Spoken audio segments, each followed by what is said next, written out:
ಅನುದಿನ ಅನುಕ್ಷಣ ಮನೆಯಲ್ಲೂ ಕಲಿಯೋಣ, ಕಲಿಕೆಯ ಹೊಸ ಹಾದಿಯಲಿ ಜೊತೆಗೂಡಿ ಹೆಜ್ಜೆಯ ಹಾಕೋಣ, ಸಂತಸದಿ ಕಲಿಯೋಣ ನಮ್ಮ ಹೆಮ್ಮೆಯ ಈ ಕ್ಲಾಸಿನಲ್ಲಿ. Yes sir. Yes teacher. Present ma'am. Hi ಮಕ್ಕಳ, ಎಲ್ಲ ಹೇಗಿದ್ದೀರಾ? ಚೆನ್ನಾಗಿದ್ದೀರಲ್ವಾ? ಮನೆಯಲ್ಲಿ ಖುಷಿಯಾಗಿ ಆಟ ಆಡ್ಕೊಂಡು ಚೆನ್ನಾಗಿದ್ದೀರಲ್ವಾ? ಗುಡ್, ನಾನು ಕೂಡ ಚೆನ್ನಾಗಿದ್ದೀನಿ. ನೀವೆಲ್ಲ ಚೆನ್ನಾಗಿದ್ದೀರಲ್ವಾ? ಈಗ ನಿಮ್ಮ ಮನೆಯಲ್ಲಿ ನೀವೆಲ್ಲರೂ ಒಟ್ಟಿಗೆ ವಾಸ ಮಾಡ್ತಾಯಿದ್ದೀರಾ, ನೀವಿದ್ದೀರಾ, ಮತ್ತು ನಿಮ್ಮ ಮನೇಲಿ ಇನ್ನೂ ಅನೇಕ ಜನರಿದ್ದಾರೆ. ನಿಮಗೆ ಗೊತ್ತು ನಿಮ್ಮ ಮನೇಲಿ ಯಾರ್ಯಾರು ಇದ್ದಾರೆ ಅಂತ ಅಲ್ವಾ ಮಕ್ಕಳ? ಈಗ ನಿಮ್ಮ ಮನೇಲಿ ಯಾರ್ಯಾರು ಇದ್ದಾರೆ ಅಂತ ತಿಳ್ಕೊಳ್ಳೋದಕ್ಕೋಸ್ಕರ ಒಂದು ಸಣ್ಣ ಚಟುವಟಿಕೆ ಮಾಡೋಣ. ಚಟುವಟಿಕೆ ಬಂತು. ಈಗ ಚಟುವಟಿಕೆ ಮಾಡಬೇಕು ನೀವು. ಚಟುವಟಿಕೆ ನಿಮ್ಮ ಮಕ್ಕಳನ್ನ ನಿಮಗೆಲ್ಲರಿಗೂ ಕೆಲವು ಪ್ರಶ್ನೆಗಳನ್ನ ಕೇಳ್ತಾರೆ. ಈಗ ಮನೆಯಲ್ಲಿ ನೀವೆಲ್ಲರೂ ಒಟ್ಟಿಗೆ ಇದ್ದೀರಾ. ಹಾಗಾದರೆ ನಿಮ್ಮ ಮನೇಲಿ ಯಾರ್ಯಾರು ಇದ್ದೀರಾ? ಸ್ವಲ್ಪ ಯೋಚನೆ ಮಾಡಿ ಹೇಳ್ತೀರಾ? ಮೊದಲನೇದು ಯಾರು ಹೇಳ್ತೀರಾ ನೋಡೋಣ? ಯಾರಿದ್ದಾರೆ? ಅಪ್ಪ ಇದ್ದಾರೆ ನೋಡಿ, ಅಪ್ಪ ಇದ್ದಾರೆ, ಅಪ್ಪ ಬಂದರು. ಆಮೇಲೆ ಯಾರಿದ್ದಾರೆ? ಅಮ್ಮ ಇದ್ದಾರೆ, ಅಮ್ಮನೂ ಸಹ ಬಂದರು. ಅಪ್ಪ ಅಮ್ಮ ನಿಮ್ಮ ಜೊತೆಯಲ್ಲಿದ್ದಾರೆ. ಅಪ್ಪ ಅಮ್ಮನ ಜೊತೆಗೆ ಇನ್ನೂ ಅನೇಕ ಜನರು ನಿಮ್ಮ ಮನೇಲಿ ಇರ್ತಾರೆ. ಯಾರು ಇರ್ತಾರೆ ನೋಡೋಣ ಹೇಳಿ? ಜಾಣ ಮಕ್ಕಳು. ನೋಡಿ, ಈಗ ಅಕ್ಕ ಇದ್ದಾಳೆ ಮತ್ತು ಅಣ್ಣನೂ ಸಹ ಇದ್ದಾನೆ. ಇನ್ನು ಕೆಲವ್ರ ಮನೆಯಲ್ಲಿ ತಮ್ಮನೂ ಇರ್ಬೋದು, ತಂಗಿನೂ ಇರ್ಬೋದು ಅಲ್ವಾ ಮಕ್ಕಳ? ಜಾಣ ಮಕ್ಕಳು. ಈಗ ಅಪ್ಪ ಆಯಿತು, ಅಮ್ಮ ಆಯಿತು, ಅಣ್ಣ, ಅಕ್ಕ ಅಥವಾ ತಮ್ಮ, ತಂಗಿ ಆಯಿತು. ಈಗ ಕೆಲವ್ರ ಮನೆಯಲ್ಲಿ ಇನ್ನೂ ಕೆಲವರು ಜನರು ಇರ್ತಾರೆ, ದೊಡ್ಡವ್ರು ಇರ್ತಾರೆ. ಯಾರ ಮಕ್ಕಳೇ ಹೇಳ್ತಿರಲ್ಲ? ಯಾರಿದ್ದಾರೆ ನೋಡೋಣ ಹೇಳಿ? ನೋಡಿ, ಇಲ್ಲಿ ಅಜ್ಜ ಬಂದರು. ಕೆಲವ್ರ ಮನೆಯಲ್ಲಿ ಅಜ್ಜನೂ ಸಹ ಇರ್ತಾರೆ. ಈಗ ಅಜ್ಜನ ಜೊತೆಯಲ್ಲಿ ಮತ್ತೆ ಯಾರು ಇರ್ತಾರೆ ಮಕ್ಕಳ? ಹೇಳ್ತೀರಾ ನೋಡೋಣ ಹೇಳಿ? ಜಾಣ ಮಕ್ಕಳು. ಗುಡ್. ಈಗ ಅಜ್ಜನ ಜೊತೆ ಅಜ್ಜಿ ಸಹ ಇರ್ತಾರೆ ಅಲ್ವಾ ಮಕ್ಕಳ?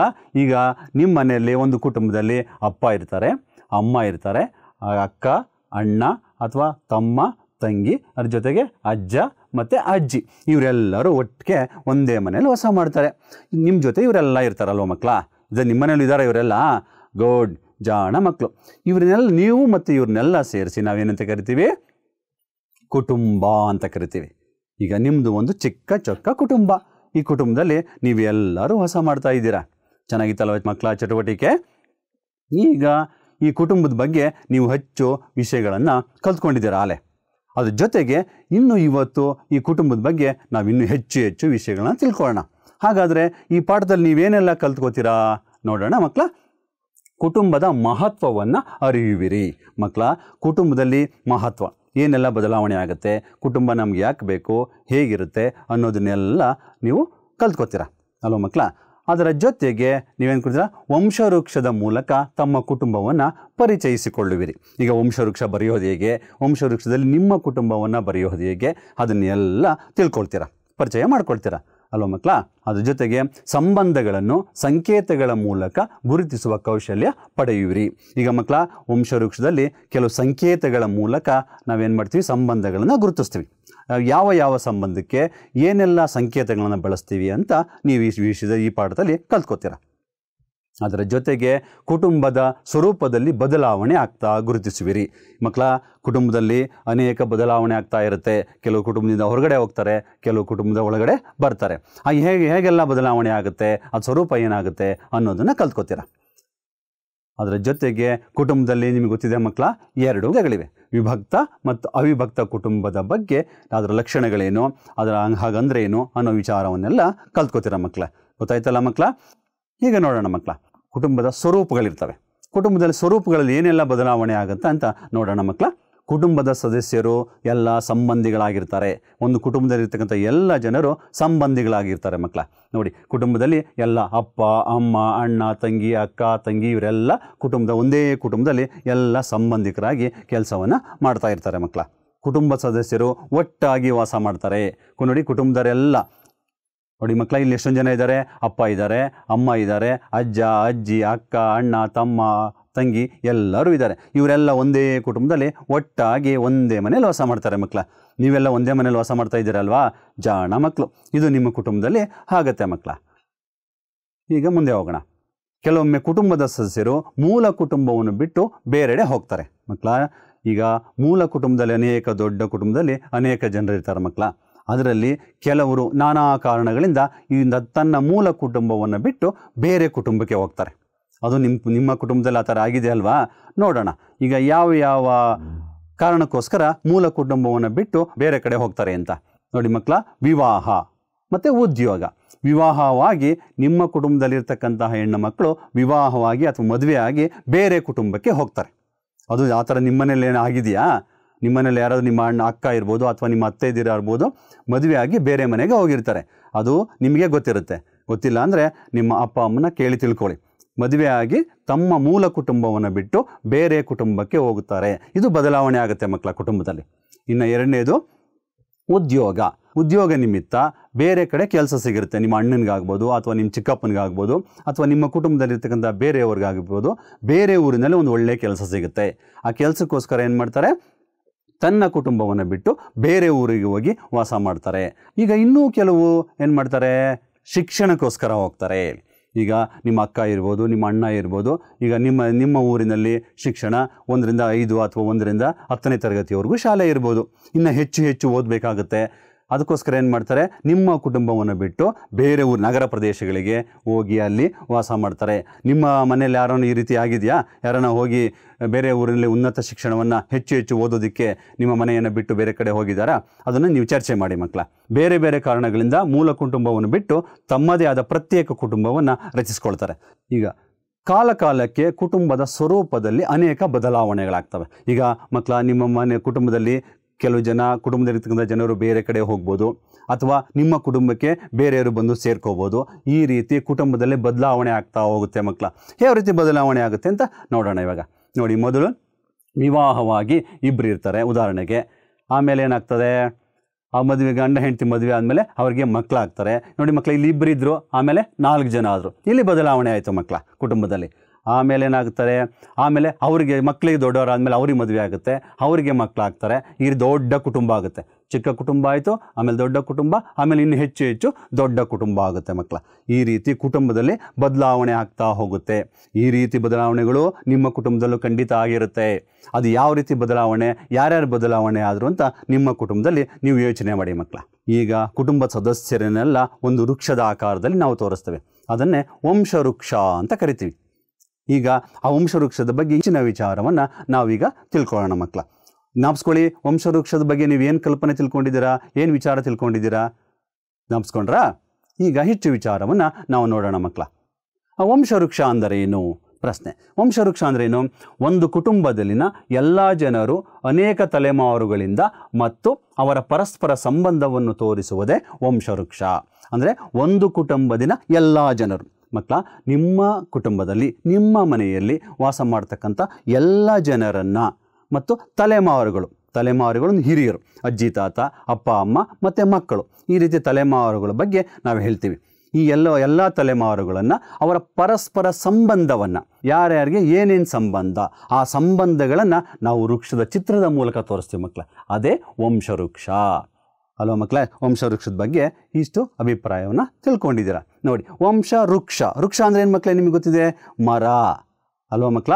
ಮರ ಅಂದರೆ ನಿಮಗೆ ಗೊತ್ತಿದೆ. ಅಂದರೆ ನಮ್ಮ ಮನೆಯಲ್ಲಿ ಇರ್ತಕ್ಕಂತಹ, ಕುಟುಂಬದಲ್ಲಿರ್ತಕ್ಕಂತಹ ಎಲ್ಲ ಜನರನ್ನು ಒಂದು ಮರದ ಆಕಾರದಲ್ಲಿ, ನೋಡಿ ಇಲ್ಲಿ ಮರದ ಆಕಾರದಲ್ಲಿ ನಾವು ಸಂಬಂಧವನ್ನು ತೋರಿಸ್ತೀವಿ ಮಕ್ಕಳ. ಅದಕ್ಕೋಸ್ಕರನೇ ಇದಕ್ಕೆ ವಂಶವೃಕ್ಷ ಅಂತ ಹೆಸರು ಬಂದಿದೆ. ಗೊತ್ತಾಯ್ತಲ್ಲ ಮಕ್ಕಳ? ವಂಶವೃಕ್ಷದಲ್ಲಿ ಬಳಸುವ ಸಂಕೇತಗಳು. ನಾನು ಮೊದಲೇ ಹೇಳಿದೆ ಮಕ್ಕಳೇ, ವಂಶವೃಕ್ಷವನ್ನು ಬರೀಬೇಕಾದ್ರೆ ಕೆಲವು ಸಂಕೇತಗಳನ್ನು ಬಳಸ್ತೀವಿ, ಸೂಚನೆಗಳನ್ನು ಬಳಸ್ತೀವಿ.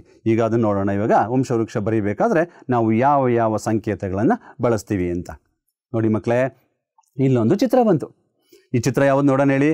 ನಿಮ್ಮ ಗಣಿತದಲ್ಲಿ ಚಿತ್ರವನ್ನು ನೋಡಿರ್ತೀರಾ, ಬರೆದಿರ್ತೀರಾ, ಇದರ ಲಕ್ಷಣಗಳನ್ನು ತಿಳ್ಕೊಂಡಿರ್ತೀರಾ. ಏನಾಗಾದ್ರಿ ಚಿತ್ರ? ಗುಡ್, ಆಯತ ಒಂದು ಸಂಕೇತವನ್ನು ನಾವೇನು ಮಾಡ್ತೀವಿ? ವಂಶವೃಕ್ಷದಲ್ಲಿ ಬೆಳಿತೀವಿ. ಆಯತನ್ನು ಬಳಸ್ತೀವಿ, ಕೆಲವು ಸಂದರ್ಭದಲ್ಲಿ ಚೌಕವನ್ನು ಸಹ ಬಳಸ್ತೀವಿ ಅಲ್ವಾ? ಏನು ಬಂತು? ಆಯತ ಅಥವಾ ಚೌಕವನ್ನು ಬರೆದಾಗ ನಾವು ಗಂಡು ಅಂತ ಸೂಚಿಸ್ತೀವಿ ಅಲ್ವಾ ಮಕ್ಕಳೇ? ವಂಶವೃಕ್ಷದಲ್ಲಿ ಚೌಕದ ಒಳಗಡೆ ಅಥವಾ ಆಯತದ ಒಳಗಡೆ ನಾವು ಗಂಡಸರ ಹೆಸರನ್ನು ಬರೀಬೇಕು. ಗಂಡಸರು ಅಥವಾ ಗಂಡು ಮಕ್ಕಳ ಹೆಸರುಗಳನ್ನು ನಾವು ಇದರಲ್ಲಿ ಬರೀಬೇಕು. ಈಗ ಎರಡನೇದು ನೋಡೋಣ. ಇದು ವೃತ್ತ. ಇದು ಈ ರೇಖಾಗಣದಲ್ಲಿ ನೀವು ಗಮನಿಸ್ತಿರ್ತಾ ವೃತ್ತದ ಒಳಗಡೆ ಹೆಣ್ಣು ಅಥವಾ ಹೆಣ್ಣು ಮಕ್ಕಳ ಹೆಸರುಗಳನ್ನು ಬರಿತೀವಿ. ಇವೆರಡು ಸಂಕೇತಗಳನ್ನು ನೀವು ಚೆನ್ನಾಗಿ ನೆನ್ಪಿಟ್ಕೊಂಡಿರ್ಬೇಕು ಮಕ್ಕಳ. ನೆನ್ಪಿಟ್ಕೊಂಡಿರ್ತೀರಲ್ವಾ? ಏನು, ಗಂಡಸರು ಅಥವಾ ಗಂಡು ಮಕ್ಕಳ ಹೆಸರನ್ನು ಬರಿಬೇಕಾದ್ರೆ ಆಯತದ ಅಥವಾ ಚೌಕದ ಒಳಗಡೆ ಬರಿತೀವಿ. ಹೆಣ್ಣು ಮಕ್ಕಳ ಅಥವಾ ಹೆಂಗಸರ ಹೆಸರನ್ನು ಬರಿಬೇಕಾದ್ರೆ ವೃತ್ತದ ಒಳಗಡೆ ಬರಿತೀವಿ. ಇವೆರಡು ಸಂಕೇತಗಳು ನೋಡಿ. ಮಾಡಿದ್ವಿ ಒಂದು ಸಂಕೇತ ಬಂತು. ಮೊದಲೇನಿದೆ, ಆಯತ ಇದೆ, ಆಮೇಲೆ ಒಂದು ವೃತ್ತ ಇದೆ. ಆಯತದಲ್ಲಿ ಯಾವ್ದು ಬರಿತೀವಿ ನಾವು ಮಕ್ಕಳ? ಜಾಣ ಮಕ್ಕಳು, ಗಂಡಸರು. ವೃತ್ತದಲ್ಲಿ ಯಾವ್ದು ಬರಿತೀವಿ? ಹೆಂಗಸರು. ನೋಡಿ, ಒಂದು ಗಂಡು ಒಂದು ಹೆಣ್ಣು ಎರಡನ್ನು ಮಧ್ಯಗೆರೆಯಲ್ಲಿ ಸೇರಿಸಿದೆ ಮಕ್ಕಳ. ಒಂದು ಗಂಡು ಹೆಣ್ಣನ್ನು ಸೇರಿಸಿದೆ ಅಂದರೆ ಯಾರವರು? ಗಂಡ ಹೆಂಡತಿ. ಇಲ್ಲಿ ಗಂಡ ಅಂದರೆ ಆಯತದಲ್ಲಿ ಬರಿತೀವಿ, ಹೆಣ್ಣು ಅಂದರೆ ವೃತ್ತದ ಒಳಗಡೆ ಬರಿತೀವಿ. ಗಂಡ ಹೆಂಡತಿಯ ಸಂಕೇತವನ್ನು ಈ ರೀತಿ ನಾವು ಸೂಚಿಸ್ತೇವೆ ಮಕ್ಕಳ. ಇಲ್ಲಿ ದೊಡ್ಡ ಸಂಕೇತ ಬಂತು. ಏನಿದೆ ಮೊದಲನೇದು? ಅಲ್ಲಿ ಆಯತ, ಒಂದು ವೃತ್ತ ಇದೆ. ಆಯತ ವೃತ್ತ ಅಂದ್ರೇನು? ಗಂಡ ಹೆಂಡತಿ ಅಂತ ನಿಮಗೆ ಗೊತ್ತಿದೆ, ಇಲ್ಲಿ ನೋಡಿದ್ದೀರಾ. ಅದರ ಕೆಳಗಡೆನೂ ಸಹ ಒಂದು ಆಯತ ವೃತ್ತ ಇದೆ. ಇಲ್ಲಿ ಎರಡನ್ನೂ ಸೇರಿಸಿದೆ. ನಾನು ಮೊದಲೇ ಹೇಳಿದೆ ಮಕ್ಕಳ, ಆಯತದಲ್ಲಿ ಗಂಡಸರು, ವೃತ್ತದಲ್ಲಿ ಹೆಂಗಸರು. ಇದೇನು ಚಿತ್ರವನ್ನು ತೋರಿಸುತ್ತೆ? ಇಲ್ಲಿ ತಂದೆ ತಾಯಿ ಅವರಿಗೆ ಜನಿಸಿದ ಮಕ್ಕಳು. ನೋಡಿ, ತಂದೆ ತಾಯಿಗೆ ಮಕ್ಕಳನ್ನು ಸೇರಿಸಲಾಗಿದೆ ಮಕ್ಕಳ. ಇಲ್ಲಿ ಅಂದರೆ ಒಂದು ಆಯತ, ಒಂದು ವೃತ್ತ, ಗಂಡ ಹೆಂಡತಿ ಅಂದರೆ ತಂದೆ ತಾಯಿಗಳು, ಅವರಿಗೆ ಜನಿಸಿದ ಮಕ್ಕಳನ್ನು ಬರಿಬೇಕಾದ್ರೆ ಅವರ ಕೆಳಗಡೆ ಇನ್ನೊಂದು ವೃತ್ತವನ್ನು ಮತ್ತು ಆಯತವನ್ನು ಬರಿತೀವಿ. ಹಾಗಾದರೆ ಇಲ್ಲಿ ಮಕ್ಕಳ ಯಾರ ಹೆಸರು ಬರಿತೀವಿ ಮಕ್ಕಳು? ಮೊದಲನೇದು ಆಯತದಲ್ಲಿ ಯಾವ ಹೆಸರು ಬರಿತೀವಿ ಅಂದರೆ ಗಂಡು ಮಗು. ಎರಡನೇದು ವೃತ್ತ ಇದೆ, ಅಲ್ಲೇ ಯಾರನ್ನು ಬರಿತೀವಿ ನಾವು? ಹೆಣ್ಣು ಮಗು. ಅಂದರೆ ಇವರಿಗೆ ಗಂಡ ಹೆಂಡತಿಗೆ ಒಂದು ಹೆಣ್ಣು ಒಂದು ಗಂಡು ಮಗು ಇದೆ ಅಂತ ಬರಿತೀವಿ. ಒಂದು ವೇಳೆ ಎರಡೂ ಗಂಡು ಮಕ್ಕಳಿದ್ರೆ ಏನು ಬರಿತೀವಿ? ಎರಡೂ ಆಯತವನ್ನು ಬರಿತೀವಿ. ಒಂದು ವೇಳೆ ಎರಡೂ ಹೆಣ್ಣು ಮಕ್ಕಳಿದ್ರೆ ಎರಡೂ ವೃತ್ತವನ್ನು ಬರಿತೀವಿ ಮಕ್ಕಳ. ನೆನಪಲ್ಲ? ಇದನ್ನು ನೆನ್ಪಿಟ್ಕೊಂಡಿರ್ಬೇಕು ನೀವು. ಮುಂದೆ ನೀವೇ ವಂಶವೃಕ್ಷವನ್ನು ಬರೀಬೇಕಾಗತ್ತೆ. ಆವಾಗ ಈ ಸಂಕೇತಗಳನ್ನೆಲ್ಲ ಚೆನ್ನಾಗಿ ನೆನ್ಪಿಟ್ಕೊಂಡಿರ್ಬೇಕು ಮಕ್ಕಳ. ಈಗ ನಿಮಗೆ ಶಾಲೆಯಲ್ಲಿ ಅಥವಾ ನಿಮ್ಮ ಮನೆಯಲ್ಲಿ ಅನೇಕ ಗೆಳೆಯರಿರ್ತಾರೆ. ಗೆಳೆಯರಿದ್ದಾರಲ್ವಾ? ಎಷ್ಟು ಜನ ಇದ್ದಾರೆ ನಿಮಗೆಲ್ಲ ಗೆಳೆಯರು? ಗುಡ್, ಭಾಳ ಜನ ಇದ್ದಾರೆ. ಇಲ್ಲೊಬ್ಬ ನಿಮ್ಮ ಗೆಳೆಯ ಬಂದ. ಇವನ ಹೆಸರು ಮನು ಅಂತ. ಏನು ಇವನ ಹೆಸರು? ಮನು. ಅವನೇನೋ ನಿಮ್ಗೆ ಹೇಳಕ್ಕೆ ಬಂದಿದ್ದಾನೆ. ಏನು ಹೇಳ್ತಾನೆ ಕೇಳೋಣ? ಇವನೇನು ಹೇಳ್ತಾ ಇದ್ದಾನೆ ನೋಡಿ. ನಾನು ಮನು. ಅವನು ಹೇಳ್ತಾ ಇದ್ದಾನೆ, ನಾನು ಮನು, ನನ್ನ ಹೆಸರು ಮನು. ವಂಶವೃಕ್ಷದ ಮೂಲಕ ನನ್ನ ಕುಟುಂಬದ ಪರಿಚಯ ಮಾಡಿಕೊಡುವೆ. ಮುಂದಿನ ಭಾಗದಲ್ಲಿ ನನ್ನ ವಂಶವೃಕ್ಷ ಇದೆ. ಅದರಲ್ಲಿ ನಾನು ಹಸಿರು ಬಣ್ಣದ ಚೌಕದಲ್ಲಿದ್ದೇನೆ. ನನ್ನ ವಂಶದ ಎಲ್ಲ ಸಂಬಂಧಗಳನ್ನು ಓದು. ಏನು ಹೇಳ್ತಾ ಇದ್ದಾನೆ ಮಕ್ಕಳು? ಮನು ಹೇಳ್ತಾ ಇದ್ದಾನೆ, ನನ್ನ ವಂಶವೃಕ್ಷವನ್ನು ಮುಂದೆ ನಾನು ತೋರಿಸ್ತೀನಿ ನಿಮಗೆ. ಆ ವಂಶವೃಕ್ಷದಲ್ಲಿ ಹಸಿರು ಬಣ್ಣದಲ್ಲಿ ಅವನ ಹೆಸರನ್ನು ಬರೆಯಲಾಗಿದೆ. ಮುಂದೆ ವಂಶವೃಕ್ಷ ಅವನು ತೋರಿಸ್ತಾನೆ. ಆ ವಂಶವೃಕ್ಷದಲ್ಲಿ ಅವನ ಹೆಸರನ್ನು ಹಸಿರು ಬಣ್ಣದಲ್ಲಿ ಬರೆಯಲಾಗಿದೆ. ಅದಕ್ಕೋಸ್ಕರ ಅವನ ಎಲ್ಲ ಸಂಬಂಧಿಕರನ್ನು ನೀವು ಓದಬೇಕು. ಓದ್ತಿರಲ್ಲ ಮಕ್ಕಳೇ? ಈಗ ಮನುವಿನ ವಂಶವೃಕ್ಷ ನೋಡೋಣ ಹೇಗಿದೆ ಅಂತ. ಮನುವಿನ ವಂಶವೃಕ್ಷ ಬರುತ್ತೆ ನೋಡಿ. ಇವಾಗ ನೋಡಿ, 1ನೇ ತಲೆಮಾರು. ವಂಶವೃಕ್ಷನ ಬರೀಬೇಕಾದ್ರೆ 1ನೇ ದೊಡ್ಡ ತಲೆಮಾರಿನಿಂದ ಬರ್ಕೊಂಡ್ಬರ್ತೀವಿ ಮಕ್ಕಳ. 1ನೇ ತಲೆಮಾರು ಅಂದ್ರೇನು? ಆ ಮನೆಯಲ್ಲಿರ್ತಕ್ಕಂಥ ಹಿರಿಯರು, ದೊಡ್ಡವರು, ಎಲ್ಲಕ್ಕಿಂತ ದೊಡ್ಡವರನ್ನು 1ನೇ ತಲೆಮಾರು ಅಂತ ಕರಿತೀವಿ. ಹಾಗಾದರೆ ಮನುವಿನ ವಂಶವೃಕ್ಷದಲ್ಲಿ 1ನೇ ತಲೆಮಾರಿನವ್ರು ಯಾರಿದ್ದಾರೆ ನೋಡೋಣ ಮಕ್ಕಳ. ಯಾರಿದ್ದಾರೆ? ರಾಮಪ್ಪ ಮತ್ತು ಭಾಗ್ಯಮ್ಮ. ಈಗ ಚಿಹ್ನೆಗಳನ್ನ ಜ್ಞಾಪಿಸ್ಕೊಳ್ಳಿ ಮಕ್ಕಳ. ಈಗ ರಾಮಪ್ಪ ಅಂತಕ್ಕಂಥದ್ದು ಗಂಡಸು. ಅದಕ್ಕೋಸ್ಕರ ನಾವು ಯಾವ ಆಕಾರದಲ್ಲಿ ಬರೆದಿದ್ದೇವೆ? ಆಯತದಲ್ಲಿ ಬರಿತೇವೆ. ಇನ್ನು ಭಾಗ್ಯಮ್ಮ ಹೆಣ್ಣಲ್ವಾ? ಅದಕ್ಕೋಸ್ಕರ ಅದನ್ನು ವೃತ್ತದಲ್ಲಿ ಬರೆದಿದ್ದೇವೆ. ಈಗ ಇವೆರಡನ್ನು ಸೇರಿಸಿದೆ ಮಕ್ಕಳ. ಹಾಗಾದರೆ ರಾಮಪ್ಪ ಮತ್ತು ಭಾಗ್ಯಮ್ಮ ಏನಾಗಬೇಕು ಸಂಬಂಧ? ಯೋಚನೆ ಮಾಡಿ. ಜಾಣ ಮಕ್ಕಳು. ರಾಮಪ್ಪ ಮತ್ತು ಭಾಗ್ಯಮ್ಮ ಗಂಡ ಹೆಂಡತಿ. ನೋಡಿ ಮಕ್ಕಳ, ಇವರು ಮನುವಿನ ಹಿರಿಯರು. ಅವ್ರ ಮನೆಯಲ್ಲಿರ್ತಕ್ಕಂಥ ಹಿರಿಯರು 1ನೇ ತಲೆಮಾರು. ಈಗ 2ನೇ ತಲೆಮಾರು ನೋಡೋಣ. 2ನೇ ತಲೆಮಾರು ಅಂದರೆ ರಾಮಪ್ಪ ಮತ್ತು ಭಾಗ್ಯಮ್ಮರಿಗಿಂತ ಸ್ವಲ್ಪ ಚಿಕ್ಕವರು. ಯಾರು?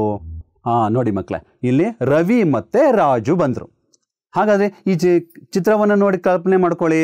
ರವಿ ಮತ್ತು ರಾಜು ರಾಮಪ್ಪ ಭಾಗ್ಯಮ್ಮಂಗೆ ಏನಾಗಬೇಕು? ಸಂಕೇತ ನೋಡಿ ಜ್ಞಾಪಿಸ್ಕೊಳ್ಳಿ. ಜಾಣ ಮಕ್ಕಳು. ಅಂದರೆ ರವಿ ಮತ್ತು ರಾಜು ರಾಮಪ್ಪ ಭಾಗ್ಯಮ್ಮನಿಗೆ ಮಕ್ಕಳಾಗಬೇಕು. ಎಂಥ ಮಕ್ಕಳಿವರು? 2 ಗಂಡು ಮಕ್ಕಳು. ಅದಕ್ಕೆ ಯಾವ ಆಕಾರದಲ್ಲಿ ಬರೆದಿದ್ದೇವೆ ನಾವು?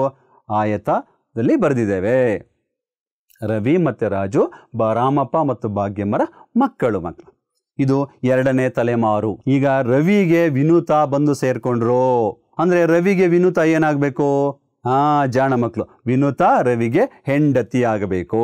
ಅಂದರೆ ರವಿಗೆ ಮದುವೆ ಆಯಿತು, ವಿನುತ ಬಂದು ಈ ಕುಟುಂಬಕ್ಕೆ ಬಂದು ಸೇರ್ಕೊಳ್ಳು. ಕೆಲವರು ಕುಟುಂಬದಿಂದ ಹೊರಗಡೆ ಹೋಗ್ತಾರೆ, ಕೆಲವು ಕುಟುಂಬಕ್ಕೆ ಬಂದು ಸೇರ್ಕೋತಾರೆ ಅಂತ. ಈಗ ವಿನುತ ಈ ಕುಟುಂಬಕ್ಕೆ ಹೊಸ ಸದಸ್ಯೆಯಾಗಿ ಬಂದು ಸೇರ್ಕೊಂಡ್ರು. ರವಿ ಮತ್ತು ವಿನುತ ಗಂಡ ಹೆಂಡತಿ. ಈಗ ಮುಂದೆ ನೋಡಿ ಮಕ್ಕಳ, ಈಗ ರಾಜುವಿಗೂ ಮದುವೆ ಆಯಿತು. ರಾಜುವಿನ ಹೆಂಡತಿ ರಮ್ಯ ಈ ಕುಟುಂಬಕ್ಕೆ ಮದುವೆಯಾಗಿ ಹೊಸದಾಗಿ ಬಂದು ಸೇರಿಕೊಂಡ್ರು. ಇದು 2ನೇ ತಲೆಮಾರು ಮಕ್ಕಳ. ಅಂದರೆ ರಾಮಪ್ಪ ಮತ್ತು ಭಾಗ್ಯಮ್ಮಗೆ ಇಬ್ಬರು ಗಂಡು ಮಕ್ಕಳು, ರವಿ ಮತ್ತು ರಾಜು. ರವಿಯ ಹೆಂಡತಿ ಹೆಸರು ವಿನುತ, ರಾಜುವಿನ ಹೆಂಡತಿ ಹೆಸರು ರಮ್ಯಾ. 3ನೇ ತಲೆಮಾರು ಮಕ್ಕಳು. ರವಿ ಮತ್ತು ವಿನುತಾಗೆ ಇಬ್ಬರು ಮಕ್ಕಳಾಗಿದ್ದಾರೆ. ಏನವರ ಹೆಸರು? ರಕ್ಷಿತ್ ಮತ್ತು ಪ್ರೇಮ. ಒಂದು ಗಂಡು ಮಗು, ಒಂದು ಹೆಣ್ಣು ಮಗು. ಗಮನಿಸಿ ಮಕ್ಕಳೇ, ನಾವೆಲ್ಲ ಗಂಡು ಮಕ್ಕಳನ್ನು ಆಯತದಲ್ಲಿ ಬರೆದಿದ್ದೇವೆ, ಹೆಣ್ಣು ಮಕ್ಕಳನ್ನು ವೃತ್ತದಲ್ಲಿ ಬರೆದಿದ್ದೇವೆ. ಮುಂದೆ ಹೋಗೋಣ ಮಕ್ಕಳ. ಈಗ ರಾಜು ಮತ್ತು ರಮ್ಯಗೂ ಸಹ ಇಬ್ಬರು ಮಕ್ಕಳು. ಏನವರ ಹೆಸರು? ಪಲ್ಲವಿ ಮತ್ತು ಸುಮ. ಇಬ್ಬರಿಗೆ ಗಂಡು ಮಕ್ಕಳ ಹೆಣ್ಮಕ್ಳ ಇವರು? ಜಾಣ ಮಕ್ಕಳು, ಹೆಣ್ಣು ಮಕ್ಕಳು. ಅದಕ್ಕೋಸ್ಕರ ನಾವು 2 ವೃತ್ತದಲ್ಲಿ ಆ ಮಕ್ಕಳನ್ನು ಬರೆದಿದ್ದೇವೆ. ಈಗ ಇದು 3ನೇ ತಲೆಮಾರು ನೋಡಿ. 1ನೇ ತಲೆಮಾರು ಎಲ್ಲಕ್ಕಿಂತ ಹಿರಿಯವರು, 2ನೇ ತಲೆಮಾರು ಅವ್ರಿಗಿಂತ ಚಿಕ್ಕವರು, 3ನೇ ತಲೆಮಾರು ಅವ್ರಿಗಿಂತ ಚಿಕ್ಕವರು. ಈ ರೀತಿ ತಲೆಮಾರುವಾರು ನಾವು ವಂಶವೃಕ್ಷವನ್ನು ಬರಿತಾ ಹೋಗ್ತೀವಿ ಮಕ್ಕಳೇ. ಈಗ ಇನ್ನೂ ಬರುತ್ತೆ. ಇಲ್ಲಿ ರಕ್ಷಿತ್ಗೆ ಮದುವೆ ಆಯಿತು. ಏನು ರಕ್ಷಿತ್ನ ಹೆಂಡತಿ ಹೆಸರೇನು? ರಾಧಾ. ಇಲ್ಲಿ ಒಂದು ಕುಟುಂಬ ಹೊಸದಾಗಿ ಒಂದು ಸದಸ್ಯರು ಬಂದು ಸೇರಿಕೊಂಡ್ರು ಮಕ್ಕಳ. ಇಲ್ಲಿ ಸುಮಗೂ ಮದುವೆ ಆಯಿತು. ಸುಮಾರ ಗಂಡನ ಹೆಸರೇನು? ಶರಣ್. ಇದು ಸಂಪೂರ್ಣವಾಗಿ 3ನೇ ತಲೆಮಾರಿನ ಕುಟುಂಬ. ಯಾರ ಕುಟುಂಬ ಇದು? ನಿಮ್ಮ ಗೆಳೆಯ ಯಾರು? ಮನುವಿನ ಕುಟುಂಬ. ಈಗ 4ನೇ ತಲೆಮಾರು. 4ನೇ ತಲೆಮಾರುವಿನಲ್ಲಿ ಇವರ ಮಕ್ಕಳುಗಳೆಲ್ಲ ಬರ್ತಾರೆ ಮಕ್ಕಳ. ನೋಡೋಣ. ರಾಧಾ, ರಕ್ಷಿತ್, ಅವರ ಮಕ್ಕಳು ಪ್ರಿಯಾ ಮತ್ತು ಮನು. ನೋಡಿ, ನಿಮ್ಮ ಗೆಳೆಯ ಬಂದ ಇಲ್ಲಿ. ಅವನು ಹೇಳಿದ್ದ ಮೊದಲೇ, ನಾನು ಯಾವ ಬಣ್ಣದಲ್ಲಿದ್ದೀನಿ ಅಂತ. ಹಸಿರು ಬಣ್ಣದಲ್ಲಿ ನಾನು ಅವನ ಹೆಸರಿದೆ ಅಂತ. ನೋಡಿ, ಇಲ್ಲಿ ಹಸಿರು ಬಣ್ಣದಲ್ಲಿ ಮನು ಹೆಸರಿದೆ. ಅಂದರೆ ಮನು, ಪ್ರಿಯಾ ಇಬ್ಬರು ರಾಧಾ ಮತ್ತು ರಕ್ಷಿತ್ನ ಮಕ್ಕಳು. ಮತ್ತು ಸುಮಾ ಮತ್ತು ಶರಣ್ಗೂ ಮಕ್ಕಳಾಗಿದ್ದಾರೆ. ಅವರಿಬ್ಬರು ಗಂಡ ಹೆಂಡತಿ ಮಕ್ಕಳಾಗಿದ್ದಾರೆ. ಅವರ ಮಕ್ಕಳು ಕಿರಣ್ ಮತ್ತು ಕೀರ್ತನ. ಇಲ್ಲಿ ಒಂದು ಗಂಡು ಮಗು, ಒಂದು ಹೆಣ್ಣು ಮಗು. ಇಲ್ಲೂ ಒಂದು ಹೆಣ್ಣು ಮಗು, ಒಂದು ಗಂಡು ಮಗು. ಅರ್ಥ ಆಯ್ತಾ ಮಕ್ಕಳ? ಇದು ಮನುವಿನ ವಂಶವೃಕ್ಷ. ಮನು ಯಾವ ಬಣ್ಣದಲ್ಲಿದ್ದಾನೆ? ಹಸಿರು ಬಣ್ಣದಲ್ಲಿ. ಮನುವಿನ ತಂದೆ ಯಾರು ನೋಡೋಣ ಹೇಳಿ? ರಕ್ಷಿತ್. ತಾಯಿ ಯಾರು? ರಾಧಾ.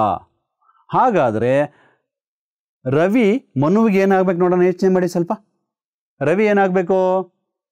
ಜಾಣ ಮಕ್ಕಳು, ರವಿ ಮನುವಿಗೆ ತಾತ ಆಗಬೇಕು ಅಥವಾ ಅಜ್ಜ ಆಗಬೇಕು. ಈ ರೀತಿ ಸಂಬಂಧಗಳನ್ನು ನಾವು ಚಿತ್ರದ ಮೂಲಕ ತೋರಿಸ್ತೀವಿ ಮಕ್ಕಳೇ. ಇದು ಮನುವಿನ ಸಂಪೂರ್ಣ 4 ತಲೆಮಾರುಗಳ ವಂಶವೃಕ್ಷ. ಈಗ ಗೊತ್ತಾಯ್ತಲ್ಲ, ವಂಶವೃಕ್ಷವನ್ನು ಉದಾಹರಣೆ ನೋಡಿದ್ವಲ್ಲ ಮನುದು ಹೇಗೆ ಬರಿತೀವಿ ಅಂತ. ಈಗ ಮುಂದೆ ಹೋಗೋಣ ಮಕ್ಕಳ. ನೋಡಿದ ವಂಶವೃಕ್ಷವನ್ನು ಗಮನಿಸಿ ನೀನೇ ಮನು ಎಂದು ಭಾವಿಸಿ ಈ ವಂಶವೃಕ್ಷದಲ್ಲಿರುವ ವ್ಯಕ್ತಿಗಳ ಸಂಬಂಧಗಳನ್ನು ಬರೆ. ಈಗ ಮನುವಿನ ವಂಶವೃಕ್ಷ ನೀವೆಲ್ಲ ನೋಡಿದ್ರಿ. ಯಾರ್ಯಾರ ಮಕ್ಕಳು, ಯಾರ್ಯಾರಿಗೆ ಸಂಬಂಧ ಅಂತ ಎಲ್ಲ ಚಿಹ್ನೆಗಳ ಮೂಲಕ, ಸಂಕೇತಗಳ ಮೂಲಕ ಗಮನಿಸಿದ್ದೀರ. ಈಗ ಮನುವಿಗೆ ಯಾರ್ಯಾರು ಯಾವ್ಯಾವ ಸಂಬಂಧ ಆಗಬೇಕು ಅಂತ ನೋಡೋಣ ಇವಾಗ. ನೋಡಿ ಮಕ್ಕಳೇ, ಇಲ್ಲಿ ಕ್ರಮ ಸಂಖ್ಯೆ 1ರಲ್ಲಿ ಪ್ರಿಯಾ ಮನುವಿಗೆ ಏನಾಗಬೇಕು? ಪ್ರಿಯಾ ಮನುವಿಗೆ ಅಕ್ಕ ಆಗಬೇಕು. ಅಂದರೆ ಮನು ಪ್ರಿಯಾಳ ತಮ್ಮ ಅಲ್ವಾ ಮಕ್ಕಳೇ? ಅದೇ ರೀತಿ ರಕ್ಷಿತ್ ರಾಧಾ ಮನುವಿಗೆ ಏನಾಗಬೇಕು? ಪ್ರೇಮ ಮನುವಿಗೆ ಏನಾಗಬೇಕು? ರಾಮಪ್ಪ ಭಾಗ್ಯಮ್ಮ ಮನುವಿಗೆ ಏನಾಗಬೇಕು? ರವಿ ವಿನುತಾ ಮನುಗೆ ಏನಾಗಬೇಕು? ಶರಣ್ ಸುಮಾ ಮನುಗೆ ಏನಾಗಬೇಕು? ಈ ಒಂದು ಪಟ್ಟಿ ನಿಮ್ಮ ಪಠ್ಯ ಪುಸ್ತಕದಲ್ಲಿದೆ ಮಕ್ಕಳ. ಪಠ್ಯಪುಸ್ತಕದ ಯಾವ ಪುಟದಲ್ಲಿದೆ? 20ನೇ ಪುಟದಲ್ಲಿ ಈ ಒಂದು ಪಟ್ಟಿ ಇದೆ. ಮತ್ತು ಅದರ ಜೊತೆಯಲ್ಲಿ ಮನುವಿನ ವಂಶವೃಕ್ಷನೂ ಸಹ ಇದೆ. ಅದನ್ನು ಗಮನಿಸಿ ಈ ಮನುವಿಗೆ ಇವರೆಲ್ಲ ಯಾವ ಸಂಬಂಧ ಆಗಬೇಕು, ಅವರ ಸಂಬಂಧವನ್ನು ಇಲ್ಲಿ ಬರೀಬೇಕು. ಬರೆದು ನಿಮ್ಮ ಶಿಕ್ಷಕರಿಗೆ ತೋರಿಸ್ಬೇಕು. ಸಂಬಂಧವನ್ನು ಸರಿಯಾಗಿ ಬರೆದ್ರೆ ನಿಮ್ಮ ಶಿಕ್ಷಕರು ನಿಮಗೆ ಗುಡ್ ಅಂತ ಹಾಕಿ ಶಬಾಷ್ ಅಂತ ಹೇಳ್ತಾರೆ. ಈಗ ಮನುವಿನ ವಂಶವೃಕ್ಷದಲ್ಲಿರುವ ವ್ಯಕ್ತಿಗಳೊಂದಿಗೆ ಪ್ರೇಮ ಮತ್ತು ಮನುವಿನ ಸಂಬಂಧಗಳು ಒಂದೇ ಆಗಿದೆ ಮಕ್ಕಳ. ಈಗ ಮನುವಿನ ವಂಶವೃಕ್ಷ ಪೂರ್ತಿ ನೋಡಿದ್ರಿ.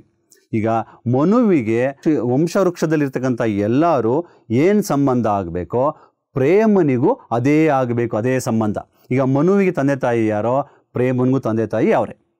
ಮತ್ತು ಮನುವಿಗೆ ಯಾರು ಅಜ್ಜ ಅಜ್ಜಿನೋ ಪ್ರೇಮನಿಗೂ ಅವರೇ ಅಜ್ಜ ಅಜ್ಜಿ. ಯಾಕೆ ಇವೆಲ್ಲ ಸಂಬಂಧಗಳು? ಆದರೆ ಮನು ಬೇರೆ ಪ್ರೇಮ ಬೇರೆ ಅಲ್ವಾ? ಯಾತಕ್ಕೋಸ್ಕರ ಇಬ್ಬರಿಗೂ ಸಂಬಂಧಗಳು ಒಂದೇ ಆಗ್ತವೆ? ಸ್ವಲ್ಪ ಯೋಚನೆ ಮಾಡಿ. ಯೋಚನೆ ಮಾಡಿದ್ರಲ್ವಾ? ಏಕೆಂದರೆ ಪ್ರೇಮ ಹಾಗೂ ಮನು ಇಬ್ಬರು ಅಕ್ಕ ತಮ್ಮ. ಪ್ರೇಮಂಗೆ ಯಾರು ತಂದೆ ತಾಯಿನೋ ಮನುಗೂ ಅವರೇ ತಂದೆ ತಾಯಿ, ಪ್ರೇಮಂಗೆ ಯಾರು ಅಜ್ಜ ಅಜ್ಜಿನೋ ಮನುಗೂ ಅವರೇ ಅಜ್ಜ ಅಜ್ಜಿ. ಅದಕ್ಕೋಸ್ಕರ ಎಲ್ಲ ಸಂಬಂಧಿಕರು ಇಬ್ಬರಿಗೂ ಒಂದೇ ಆಗ್ತಾರೆ ಮಕ್ಕಳೇ. ಇದೇ ರೀತಿ ನಿಮ್ಮ ಕುಟುಂಬದಲ್ಲೂ ಅನೇಕ ಸಂಬಂಧಿಗಳಿವೆ. ಈಗ ನಿಮ್ಮ ಅಣ್ಣ ಅಥವಾ ನಿಮ್ಮ ಅಕ್ಕ ಇದ್ದರೆ ಅವರ ನಿಮ್ಮ ಕುಟುಂಬದಲ್ಲಿರುವ ಎಲ್ಲ ಸಂಬಂಧಿಕರು ಅವರಿಗೆ ಒಂದೇ ಆಗ್ತಾರೆ ಮಕ್ಕಳ ಅಲ್ವಾ? ವಂಶವೃಕ್ಷ ಬರೆಯುವಾಗ ಗಂಡಸರಿಗೆ ನಾವು ಆಯತ, ಚೌಕ ಅಂತ ನಾನು ಮೊದಲೇ ಹೇಳಿದೆ ಗುರುತು, ಮತ್ತು ಹೆಂಗಸರಿಗೆ ವೃತ್ತ ಗುರುತು ಬಳಸಿದೆ.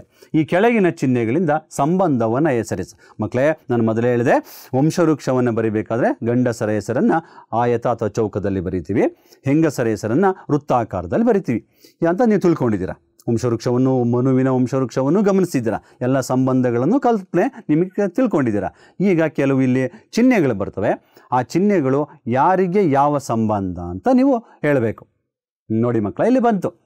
ಒಂದನೇ ನೋಡಿ, ವೃತ್ತ ಇದೆ, ಮತ್ತು ಒಂದು ಚೌಕ ಅಥವಾ ಆಯತ ಇದೆ. ಆ ಚೌಕ ಇದೆ. ಇಲ್ಲಿ ಒಂದು ಮಧ್ಯ ಒಂದು ಗೆರೆಯಲ್ಲಿ ಸೇರಿಸಿದ್ದಾರೆ. ಅಂದರೆ ವೃತ್ತ ಅಂದರೆ ಹೆಂಗಸು, ಆಯತ ಅಂದರೆ ಗಂಡಸು. ಇವರೆರಡನ್ನು ಸೇರಿಸಿದ್ದಾರೆ. ಅಂದರೆ ಒಂದು ಗಂಡು ಒಂದು ಹೆಣ್ಣು ಎರಡನ್ನು ಸೇರಿಸಿದ್ರೆ. ಅದೇ ರೀತಿ ಎರಡನೇದು ಬನ್ನಿ ಮಕ್ಕಳ. ಎರಡನೇದೇನಿದೆ? ಒಂದು ಆಯತ ಇದೆ ಮತ್ತು ಒಂದು ವೃತ್ತ ಇದೆ. ಇಲ್ಲಿ ಮೊದಲು ಗಂಡು ಮತ್ತು ಹೆಣ್ಣು ಎರಡನ್ನು ಸೇರಿಸಿದ್ದಾರೆ. ಇದಕ್ಕೇನು ಸಂಬಂಧ ಅಂತ ನಿಮ್ಮ ಪಠ್ಯಪುಸ್ತಕದಲ್ಲಿ ಈ ಪಟ್ಟಿನೂ ಸಹ ಇದೆ ಮಕ್ಕಳ. ಇದೂ ಸಹ ಸಂಬಂಧವನ್ನು ಯೋಚನೆ ಮಾಡಿ ಎರಡನೇ ಮತ್ತು ಮೂರನೇ ಸಂಕೇತಗಳು ಯಾವ ಸಂಬಂಧವನ್ನು ಸೂಚಿಸುತ್ತೆ ಅನ್ನೋದನ್ನು ನೀವು ಸ್ಪಷ್ಟವಾಗಿ ಯೋಚನೆ ಮಾಡಿ ಬರಿಬೇಕು. ಬರೆದು ನಿಮ್ಮ ಶಿಕ್ಷಕರಿಗೆ ತೋರಿಸ್ಬೇಕು. ತೋರಿಸಿ ಕರೆಕ್ಟಾಗಿ ಬರೆದಿದ್ರೆ ನಿಮ್ಮ ಶಿಕ್ಷಕರು ನಿಮಗೆ ಶಬಾಷ್ ಅಂತಾರೆ, ಗುಡ್ ಅಂತ ಆಗ್ತಾರೆ. ಈಗ ನಿನ್ನ ವಂಶವೃಕ್ಷವನ್ನು ಪಠ್ಯಪುಸ್ತಕದ ಪುಟ ಸಂಖ್ಯೆ 22ರಲ್ಲಿ ಬರೆದು ಕೊಟ್ಟಿರುವ ಪ್ರಶ್ನೆಗಳಿಗೆ ಉತ್ತರ ಬರೆ. ಮಕ್ಕಳ, ನಿಮ್ಮ ಪಠ್ಯಪುಸ್ತಕದ 22ನೇ ಪುಟದಲ್ಲಿ ಒಂದು ಖಾಲಿ ಜಾಗವನ್ನು ಕೊಡಲಾಗಿದೆ. ಏನು ಕೊಡಲಾಗಿದೆ? ಅಲ್ಲಿ ನಿನ್ನ ವಂಶವೃಕ್ಷವನ್ನು ಬರೀಬೇಕು. ನಿನ್ನ ಕುಟುಂಬದ, ನಿಮ್ಮ ಅಪ್ಪ ಅಮ್ಮ, ನಿಮ್ಮ ಅಣ್ಣ ತಂಗಿ, ನಿಮ್ಮ ಅಜ್ಜ ಅಜ್ಜಿ ಇವರೆಲ್ಲರ ಒಟ್ಟಿಗೆ ಕುಟುಂಬವನ್ನು, ನಿನ್ನ ವಂಶವೃಕ್ಷವನ್ನು ಆ ಜಾಗದಲ್ಲಿ ಬರೀಬೇಕು ಮಕ್ಕಳ. ಬರಿತೀರಲ್ವಾ? ಅಂದರೆ ನಿನ್ನ ಹೆಸರಿಂದ ಸೇರಿಕೊಂಡು ಎಲ್ಲ ವಂಶವೃಕ್ಷವನ್ನು, ನಿನ್ನ ಕುಟುಂಬದ ವಂಶವೃಕ್ಷವನ್ನು ಬರಿಬೇಕು. ಬರೆದಾದ ಮೇಲೆ ನಿನ್ನ ಕುಟುಂಬದ ಬಗ್ಗೆ ಕೆಲವು ಪ್ರಶ್ನೆಗಳನ್ನು ಸಹ ಕೊಡಲಾಗಿದೆ. ಅದೇ ಪುಟ ಸಂಖ್ಯೆ 22ರಲ್ಲಿ ಆ ಪ್ರಶ್ನೆಗಳಿಗೆ ನೀವು ಉತ್ತರವನ್ನು ಬರೀಬೇಕು. ನಿನ್ನ ವಂಶವೃಕ್ಷ ಬರೆದು ಅದನ್ನು ಗಮನಿಸಿ ನೀವು ಆ ಪ್ರಶ್ನೆಗಳಿಗೆ ಉತ್ತರ ಬರೀಬೇಕು. ಈಗ 1ನೇ ಪ್ರಶ್ನೆ ಏನಿದೆ ಅಂತ ನೋಡೋಣ. ಮನು ಕುಟುಂಬದಲ್ಲಿ ಎಷ್ಟು ತಲೆಮಾರುಗಳಿವೆ? ಅದೇ ರೀತಿ ನಿನ್ನ ಕುಟುಂಬದಲ್ಲಿ ಎಷ್ಟು ತಲೆಮಾರುಗಳಿವೆ? ಈಗ 3ನೇ ಪ್ರಶ್ನೆ ನೋಡೋಣ. ಮನು ಮತ್ತು ನಿನ್ನ ಕುಟುಂಬದಲ್ಲಿ ಯಾವುದು ದೊಡ್ಡ ಕುಟುಂಬ, ಹೇಗೆ? ಅಂದರೆ ಮೊದಲೇನು ಮಾಡಬೇಕು? ನಿನ್ನ ವಂಶವೃಕ್ಷವನ್ನು ಸರಿಯಾಗಿ ಬರೀಬೇಕು. ವಂಶವೃಕ್ಷ ಗಮನಿಸಿ, ನಿನ್ನ ವಂಶವೃಕ್ಷ ಮತ್ತು ಮನುವಿನ ವಂಶವೃಕ್ಷ ಎರಡನ್ನೂ ಗಮನಿಸಿ ಈ 3 ಪ್ರಶ್ನೆಗಳಿಗೆ ನಿನ್ನ ಪಠ್ಯಪುಸ್ತಕದ ಪುಟ ಸಂಖ್ಯೆ 22ರಲ್ಲಿ ಉತ್ತರವನ್ನು ಬರೀಬೇಕು ಮಕ್ಕಳ. ಬರೀತಿರಲ್ವಾ ಜಾಣ ಮಕ್ಕಳು? ಈಗ ಕೆಲವು ವಿಷಯಗಳು ನಿಮಗೆ ಗೊತ್ತಿಲ್ಲ, ಅದು ನಿಮಗೆ ಗೊತ್ತಿದೆಯೇ ಇಲ್ಲಿ ಅಂತ ತೋರಿಸ್ತೇನೆ, ನಿಮಗೆ ಗೊತ್ತಿದೆಯೇ ಇಲ್ವಾ ಅಂತ ಯೋಚನೆ ಮಾಡಿ. ವಂಶವೃಕ್ಷವನ್ನು ರಚಿಸುವಾಗ ಮಕ್ಕಳ ಹೆಸರನ್ನು ಹಿರಿತನಕ್ಕೆ ಅನುಗುಣವಾಗಿ ಅನುಕ್ರಮವಾಗಿ ಬರೆಯಲಾಗುತ್ತದೆ. ಈಗ ವಂಶವೃಕ್ಷ ಬರೆಯಬೇಕಾದ್ರೆ ಮಕ್ಕಳ ಅಲ್ಲಿ ಒಂದೇ ಕುಟುಂಬದಲ್ಲಿ 2 ಅಥವಾ 3 ಜನ ಮಕ್ಕಳಿರ್ಬೋದು. ಯಾರನ್ನು ಮೊದಲು ಬರೀಬೇಕು ಅಂತ ಸ್ವಲ್ಪ ಗೊಂದಲ ಇರ್ಬೋದಲ್ವ ನಿಮಗೆ? ಗೊಂದಲ ಇದೆಯಾ? ಹೌದಾ? ಹಾಗಾದರೆ ನೋಡೋಣ. ಮಕ್ಕಳು ಈ 2 ಅಥವಾ 2ಕ್ಕಿಂತ ಹೆಚ್ಚು ಮಕ್ಕಳಿದ್ರೆ ಹಿರಿತನಕ್ಕೆ ಅನುಗುಣವಾಗಿ ಬರೀಬೇಕು. ಮೊದಲು ದೊಡ್ಡ ಮಕ್ಕಳ ಹೆಸರನ್ನು ಬರೀಬೇಕು, ಆಮೇಲೆ ಚಿಕ್ಕವರು ಹಿಂಗೆ ಇಳಿಕೆ ಕ್ರಮದಲ್ಲಿ ಬರಿತಾ ಹೋಗಬೇಕು. ಹಿರಿತನಕ್ಕೆ ಆಧಾರವಾಗಿ ನಾವು ಅನುಕ್ರಮವಾಗಿ ಮಕ್ಕಳ ಹೆಸರನ್ನು ಬರಿಬೇಕು ಮಕ್ಕಳೇ. 2ನೇದು, ವಂಶವೃಕ್ಷದಲ್ಲಿ ಆ ವಂಶದ ಮಕ್ಕಳಲ್ಲಿ ಹಿರಿಯರಿಂದ ಆರಂಭಿಸಿ ಕಿರಿಯವರೆಗೆ ಹೆಸರನ್ನು ಮೊದಲು ಬರೆದು ನಂತರ ಅವರ ಪತಿ ಪತ್ನಿಯ ಹೆಸರನ್ನು ಬರೆಯಲಾಗುತ್ತದೆ. ನೋಡಿ ಮಕ್ಕಳೇ, ಇನ್ನೊಂದು ವಿಚಾರ ನೀವು ತಿಳ್ಕೋಬೇಕು. ವಂಶವೃಕ್ಷ ಎಂಬ ಪದವು ಮರದ ಕಲ್ಪನೆಯಂತೆ ತಲೆಮಾರುಗಳಿಂದ ಹರಡುತ್ತಾ ಹೋಗುತ್ತದೆ ಎಂಬುದನ್ನು ಸೂಚಿಸುತ್ತದೆ. ಅಂದರೆ ವಂಶವೃಕ್ಷ ನೀವು ಮೊದಲೇ ಹೇಳಿದೆ ನಾನು, ವೃಕ್ಷ ಅಂದ್ರೇನು? ಗುಡ್, ಮರ. ವಂಶವೃಕ್ಷನ ಮರದ ರೂಪದಲ್ಲಿ ನಾವು ತೋರಿಸ್ತೇವೆ, ಅದಕ್ಕೋಸ್ಕರ ಇದಕ್ಕೆ ವಂಶವೃಕ್ಷ ಅಂತ ಹೆಸರು ಬಂದಿದೆ. ಆದರೆ ಸಾಮಾನ್ಯವಾಗಿ ವಂಶವೃಕ್ಷವನ್ನು ಬರೆಯುವಾಗ ಹಿರಿಯರಿಂದ ಕಿರಿಯವರೆಗೆ ಮೇಲಿಂದ ಕೆಳಗೆ ಬರೆಯಲಾಗುತ್ತದೆ. ಅಂದರೆ ವೃಕ್ಷ ಬೇರಿನಿಂದ ಕಾಂಡದಿಂದ ಮುಂದೆ ಹೋಗಿ ಅದು ದೊಡ್ಡದಾಗಿ ಬೆಳ್ಕೊಳ್ಳುತ್ತೆ ಮಕ್ಕಳೇ. ಆದರೆ ವಂಶವೃಕ್ಷವನ್ನು ನಾವು ಮೇಲಿಂದ ಬರ್ಕೊಂಬತ್ತೀವಿ ಮಕ್ಕಳೇ. ಮೇಲಿಂದ ಬರ್ಕೊಂಬಂದರೂ ಸಹ ನಾವು ಚಿತ್ರವನ್ನು ನೋಡಿದ್ರೆ ಅದು ಮರದ ಥರ ಕಾಣಿಸುತ್ತೆ. ಅದಕ್ಕೋಸ್ಕರನೇ ಇದಕ್ಕೆ ವಂಶವೃಕ್ಷ ಅಂತ ಹೆಸರನ್ನು ಬಂತು. ಹಿರಿಯರ ನಂತರ ಪೀಳಿಗೆಯನ್ನು ಸೂಚಿಸಲು ಹೀಗೆ ಬರೆಯಲಾಗುತ್ತದೆ. ಯಾತಕ್ಕೋಸ್ಕರ ನಾವು ಮೇಲಿಂದ ಹಿರಿಯವರಿಂದ ಕೆಳಗೆ ಬರ್ಕೊಂಬರ್ತೀವಿ ಅಂದರೆ ತಲೆಮಾರುಗಳನ್ನು ತೋರಿಸೋದಕ್ಕೆ. ಹಿರಿಯರು ಯಾರು, ಅದರಲ್ಲಿ ಹಿರಿಯರನ್ನು ದೊಡ್ಡವರಲ್ವ ಮಕ್ಕಳೇ, ಅದಕ್ಕೆ ದೊಡ್ಡವರನ್ನು ನಾವು ಮೊದಲು ಮೇಲುಗಡೆ ಬರಿತೀವಿ, ಆಮೇಲೆ ಚಿಕ್ಕವ್ರನ್ನ ಬರ್ಕೊಂಡು ಬರ್ತೀವಿ. ಅದಕ್ಕೋಸ್ಕರ ನಾವು ಮೇಲಿಂದ ಕೆಳಗಡೆ ಬರ್ಕೊಂಬರ್ತೀವಿ ವಂಶ ವೃಕ್ಷದಲ್ಲಿ. ಇದು ವಂಶವೃಕ್ಷ ಮಕ್ಕಳು. ಎಲ್ಲ ಜನಸಂಖ್ಯೆ ಇರ್ತಕ್ಕಂಥದ್ದು. ಒಬ್ಬರಿಂದ ಅನೇಕ ಜನರು ವಂಶವೃಕ್ಷ ಬೆಳ್ಕೊಂತ ಹೋಗುತ್ತೆ, ಕುಟುಂಬ ದೊಡ್ಡದಾಗ್ತಾ ಹೋಗುತ್ತೆ. ಅದನ್ನು ತೋರಿಸೋದಕ್ಕೆ ನಾವು ವಂಶವೃಕ್ಷವನ್ನು ಮೂಲಕ ನಾವು ತೋರಿಸ್ತೀವಿ ಮಕ್ಕಳ. ಈಗ ನಾವೇನೇನು ಕಲ್ತ್ಕೊಂಡ್ವಿ ಜ್ಞಾಪಿಸ್ಕೊಳ್ಳಿ ನೋಡೋಣ ಒಂದ್ಸರಿ. ಅದ್ರ ಬಗ್ಗೆ ಕೆಲವು ಪ್ರಶ್ನೆಗಳು ಬರ್ತವೆ ಇವಾಗ. ಆ ಪ್ರಶ್ನೆಗೆ ಉತ್ತರವನ್ನು ಬರೀಬೇಕು. ನೋಡೋಣ ಏನೇನು ತಿಳ್ಕೊಂಡ್ವಿ ಅಂತ. ಮೊದಲು ಕುಟುಂಬದಲ್ಲಿ ಯಾವ ಬದಲಾವಣೆ ಆಗುತ್ತೆ, ಯಾವ್ಯಾವುದು ಕಾರಣಕ್ಕೋಸ್ಕರ ಬದಲಾವಣೆ ಆಗುತ್ತೆ, ಸಂಬಂಧಿಗಳು ಸದಸ್ಯರು ಯಾವ ರೀತಿ ಹೊರಗಡೆ ಹೋಗ್ತಾರೆ, ಸಂಬಂಧಿಗಳು ಅಥವಾ ಸದಸ್ಯರು ಕುಟುಂಬದ ಒಳಗಡೆ ಬರ್ತಾರೆ ಅನ್ನೋದು ಕಲ್ತ್ಕೊಂಡ್ವಿ. ವಂಶವೃಕ್ಷ ಅಂದರೆ ಏನು ಅಂತ ತಿಳ್ಕೊಂಡ್ವಿ. ವಂಶವೃಕ್ಷದ ಸಂಕೇತಗಳ ಮೂಲಕ ನಾವು ಯಾವುದಾದ್ರು ಸಂಕೇತಗಳ ಮೂಲಕ ಸಂಬಂಧಗಳನ್ನು ಸೂಚಿಸ್ತೀವಿ ಅಂತ ಕಲ್ತ್ಕೊಂಡ್ವಿ. ಮತ್ತು ವಂಶವೃಕ್ಷನ ಬರೆಯುವ ಅದನ್ನು ಕಲ್ತ್ಕೊಂಡ್ವಿ. ನಾವು ಉದಾಹರಣೆಗೆ ನಿಮ್ಮ ಗೆಳೆಯ ಮನುವಿನ ವಂಶವೃಕ್ಷವನ್ನು ಸಹ ಗಮನಿಸಿದ್ರಿ. ಮತ್ತು ನಿನ್ನ ವಂಶವೃಕ್ಷವನ್ನು ನಿಮ್ಮ ಪಠ್ಯಪುಸ್ತಕದಲ್ಲಿ ಬರೀತೀರಾ. ಅವೆಲ್ಲ ವಿಚಾರಗಳನ್ನು ಮತ್ತು ವಂಶವೃಕ್ಷವನ್ನು ಯಾತಕ್ಕೋಸ್ಕರ ನಾವು ವಂಶವೃಕ್ಷವನ್ನು ವಂಶವೃಕ್ಷ ಅಂತ ಹೆಸರು ಬಂತು ಅಂತ ಸಹ ತಿಳ್ಕೊಂಡಿವಿ ಅಲ್ವಾ ಮಕ್ಕಳ. ಈಗ ಅದು ಇವೆಲ್ಲ ಇವತ್ತು ಕಲ್ತಿದ್ದಂತಹ ಎಲ್ಲ ಪಾಠಗಳಿಗೆ ಸಂಬಂಧಪಟ್ಟಂತೆ ಕೆಲವು ಪ್ರಶ್ನೆಗಳು ನೋಡೋಣ. ಅದನ್ನು ನೀವು ಬರೀಬೇಕು. ನಿನ್ನ ವಂಶವೃಕ್ಷವನ್ನು ಬರೆದು ವಿವರಿಸು. ಈಗ ನಿನ್ನ ವಂಶವೃಕ್ಷವನ್ನು ನೀನು ಪಠ್ಯಪುಸ್ತಕ ಪುಟದಲ್ಲಿ ಬರೆದಿರ್ತೀಯಲ್ವ, ಅದನ್ನು ನಿಮ್ಮ ತರಗತಿಯಲ್ಲಿ ನೀನು ವಿವರಿಸಬೇಕು. ಹೇಗೆ, ಒಂದನೇ ತಲೆಮಾರು ಯಾರು, ಎರಡನೇ ತಲೆಮಾರು ಯಾರು, ನೀನು ಯಾವ ತಲೆಮಾರಲ್ಲಿದ್ದೀಯಾ ಅನ್ನೋದನ್ನೆಲ್ಲ ನಿಮ್ಮ ತರಗತಿಯಲ್ಲಿ ನಿಮ್ಮ ಗೆಳೆಯರೊಂದಿಗೆ ಶಿಕ್ಷಕರೊಂದಿಗೆ ಚರ್ಚೆ ಮಾಡಿ ಆ ಸಂಬಂಧಗಳನ್ನು ವಿವರಿಸ್ಬೇಕು ಮಕ್ಕಳೇ. ವಿವರಿಸ್ತಿರಲ್ವಾ? ನಿಮ್ಮ ಚಿತ್ರ ಬರೆಯೋದು ಅಂದರೆ ವಿವರಿಸೋದು ಅಂದರೆ ತುಂಬ ಇಷ್ಟ ಅಲ್ವಾ? ಅದನ್ನು ನಿಮ್ಮ ತರಗತಿಯಲ್ಲಿ ನೀವು ಶಿಕ್ಷಕರ ಹತ್ರ ಮಾಡಬೇಕು ಮಕ್ಕಳ. ಇನ್ನು ನಿನ್ನ ಕುಟುಂಬದಲ್ಲಿ ಮೂಲ ಕುಟುಂಬವನ್ನು ಬಿಟ್ಟು ಬೇರೆ ಹೋಗಿರುವ ಸದಸ್ಯರನ್ನು ಪಟ್ಟಿ ಮಾಡಿ ಕಾರಣ ಬರೆ. ಈಗ ಮಕ್ಕಳು ನಾನು ಮೊದಲೇ ಹೇಳಿದಾಗೆ ನಿಮ್ಮ ಕುಟುಂಬದಲ್ಲಿ ಯಾರಾದರೂ ನಿಮ್ಮ ಕುಟುಂಬವನ್ನು ಬಿಟ್ಟು ಬೇರೆ ಕಡೆ ಹೋಗಿರ್ಬೋದು. ಯಾವುದ್ಯಾವುದಕ್ಕೆ ಹೋಗ್ತಾರೆ ಅಂತ ನಾನು ಮೊದಲೇ ನಿಮ್ಮ ಪಾಠದಲ್ಲಿ ತಿಳಿಸಿದ್ದೀನಿ. ಅದಕ್ಕೋಸ್ಕರ ನಿಮ್ಮ ಕುಟುಂಬದಲ್ಲಿ ಯಾರಾದರೂ ಈ ರೀತಿ ನಿಮ್ಮ ಕುಟುಂಬವನ್ನು ಮೂಲ ಕುಟುಂಬವನ್ನು ಬಿಟ್ಟು ಹೊರಗಡೆ ಹೋಗಿ ನೆಲೆಸಿ ಹೊರಗಡೆ ಜೀವನ ಮಾಡ್ತಾ ಇದ್ದರೆ ಅವರ ಹೆಸರುಗಳನ್ನು ಪಟ್ಟಿ ಮಾಡಿ ಯಾತಕ್ಕೋಸ್ಕರ ಅವರು ಹೊರಗಡೆ ಹೋದರು ಅನ್ನೋ ಕಾರಣವನ್ನು ಆ ಪಟ್ಟಿನಲ್ಲಿ ಬರೀಬೇಕು.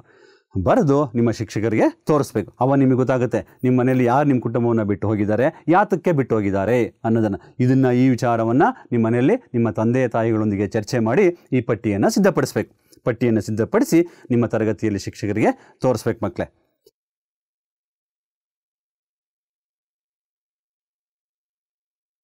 ಅರ್ಥ ಆಯ್ತಲ್ಲ ಮಕ್ಕಳೇ? ಇಷ್ಟೊತ್ತು ನಾವೇನು ತಿಳ್ಕೊಂಡ್ವಿ, ಕುಟುಂಬದ ಬಗ್ಗೆ ಅನೇಕ ವಿಚಾರಗಳನ್ನು ಚರ್ಚೆ ಮಾಡಿದ್ವಿ.